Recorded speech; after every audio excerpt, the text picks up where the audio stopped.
നമസ്കാരം. ഇന്ന് എന്റെ കൂടെ ഉള്ളത് നമ്മളൊക്കെ തെറ്റിദ്ധരിച്ച GC എന്ന സ്നേഹപൂർവ്വം വിളിക്കുന്ന ഗോവിന്ദസ്വാമിയാണ്. ചാമി, ആ പഴയ ട്രെയിൻ വിവാദവും വർഷങ്ങളായുള്ള ജയിൽ ജീവിതവും താങ്കൾക്ക് ഈ കേരളത്തോടായി എന്താ പറയാനുള്ളത്?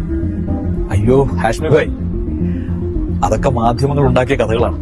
ഞാൻ വെറുതെ ഒരു കമ്പാർട്ട്മെന്റിൽ കയറി ഒന്ന് വിശ്രമിച്ചതാണ്. എന്റെ മൊബൈലിൽ അന്ന് നടന്നതിന്റെ എല്ലാ ഡാറ്റയും ഉണ്ട് ഹാഷ്മി ഭായ്, ഞാൻ കാണിച്ചു തരാം. ഹോ വേണ്ട ചാമിയ, കാണിക്കരുത്, എനിക്ക് കാണണ്ട, എനിക്ക് നോക്കണ്ട. നിങ്ങളെ എനിക്ക് വിശ്വാസമാണ്.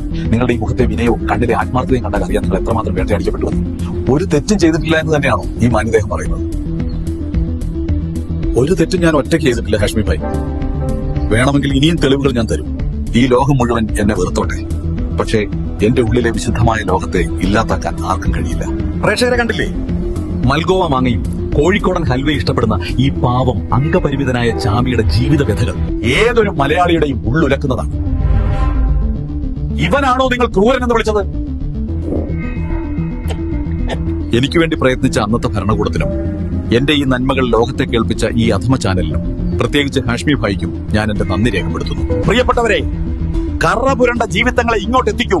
എത്ര വലിയ പാപക്കറയും ഞങ്ങൾ മിനിറ്റുകൾക്കുള്ളിൽ വൈറ്റ് വാഷ് ചെയ്തു തരുന്നതാണ്.